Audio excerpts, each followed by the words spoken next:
والدین کے رویوں میں اولاد کے لیے جو نرمی ہوتی ہے، اس نرمی کی وجہ سے عمومی طور پہ جو لاڈ ہوتا ہے، پیار ہوتا ہے، وہ پھر انسان کی طبیعت کا حصہ بن جاتا ہے، اور اولاد جب بڑی بھی ہو جاتی ہے تو وہ والدین کو اسی طرح سے ٹریٹ کرتی ہے، جبکہ اس کو یہ سمجھنا چاہیے کہ اللہ رسول کے بعد اگر سب سے فائق حق کسی کے ہیں تو وہ والدین کے، اور ان کی ناراضگی اللہ کی ناراضگی ہے، اور ان کی رضا اللہ کی رضا ہے۔ ان کو خوش کر دینا اللہ کو راضی کر دینے کے مترادف ہے، اور ان کو ناراض کرنا اللہ کو ناراض کرنے کے مترادف ہے۔ اور یہ بات ذہن میں رکھیے گا کہ اگر والدین راضی نہیں ہیں تو رب بھی راضی نہیں ہے۔ اللہ کی رضا نصیب ہی نہیں ہو سکتی، آپ کے عمل، آپ کی محنتیں، آپ کے سجدے اور آپ کی عبادتیں، ریاستیں، چلہ کشیاں، یہ کچھ کام نہیں آتی اگر والدین راضی نہ ہوں۔ تو والدین کو راضی رکھنے کی ہمارے دین نے ہمیں تلقین فرمائی کی۔ اور یہ بھی آپ کو میں بتاؤں کہ کچھ اعمال ایسے ہیں کہ جن کی جزا اور سزا آخرت میں دیکھنا ہوگی، لیکن کچھ اعمال ایسے ہیں جن کی جزا اور سزا دنیا میں بھی بندہ دیکھ کے جاتا ہے۔ ان میں سے ایک عمل والدین کی فرما برداری ہے۔ جو والدین کا فرما بردار ہو، آپ اس کی پگڑی کا کلس کبھی نیچا ہوتے نہیں دیکھیں گے، اور وہ گناہ جس کی سزا آخرت میں تو ہے ہی ہے، دنیا میں بھی ضرور ملتی ہے، وہ والدین کی نافرمانی ہے۔ اس شخص پہ نشان لگا لیں جو ماں باپ کا بے ادب اور گستاخ ہو، آپ اس کو دنیا پہ بھی رسوا ہوتا پائیں گے، دنیا پر بھی وہ سرخرو نہیں ہو سکے گا۔ دنیا کے اوپر جتنے لوگ بھی سرخرو ہوئے ہیں، کامیاب ہوئے ہیں، چاہے وہ مسلمان ہیں چاہے وہ کافر ہیں، آپ اگر ان کی تاریخ پڑھیں تو آپ کو نظر آئے گا کہ ان کے پیچھے ان کے والدین کی دعائیں ہیں۔ اگر والدین کی دعائیں نصیب ہیں تو انسان سرخرو ہوتا ہے، اور اگر والدین کی دعائیں حاصل نہیں ہو پاتی تو محنتیں بھی انسان کی عکاس چلی جاتی ہیں۔ تو یہ وہ نیکی ہے، یہ وہ عمل ہے کہ جس کا صلہ دنیا میں بھی اور آخرت میں بھی ملتا ہے، اور یہ بدعملی والدین کی نافرمانی ایسا جرم ہے کہ جس کی سزا دنیا میں تو ہے ہی ہے، آخرت میں بھی، اور دنیا میں دونوں میں اس کو جو ہے وہ حاصل کرنا پڑتی ہے۔ والدین نیکوکار ہوں، صالح ہوں، پاکیزہ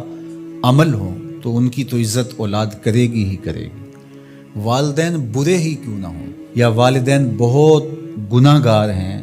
شرابی ہیں اور بدکار ہیں اور اعمال بد ہیں، تو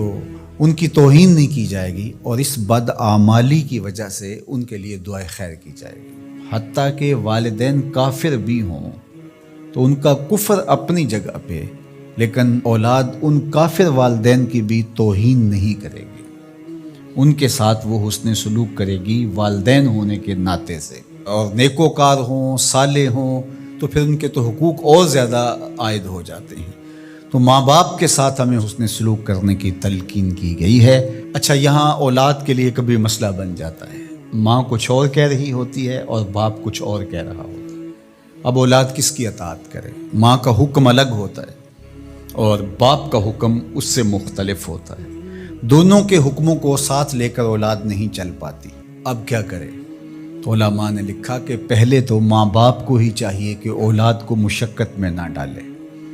کہ ایسا حکم دے کہ اولاد پھنس جائے کہ ماں کی بات مانو یا باپ کی بات مانو، ایک کی اطاعت سے دوسرے کی نافرمانی لازم آتی ہو تو بڑا مشکل مرحلہ ہو جاتا ہے۔ تو والدین کو اتنا خیال اور اتنا لحاظ رکھنا چاہیے کہ ان کو مشقت میں نہ ڈالے، ایسا حکم نہ دیں جو وہ بجا نہ لا سکے، جو ان کے لیے پورا کرنا مشکل ہو۔ اور بالخصوص ماں باپ کی لڑائی کے اندر اولاد جو ہے وہ پس کے رہ جاتی ہے، ماں کی بات مانی تو باپ ناراض، باپ کی بات مانی تو ماں ناراض،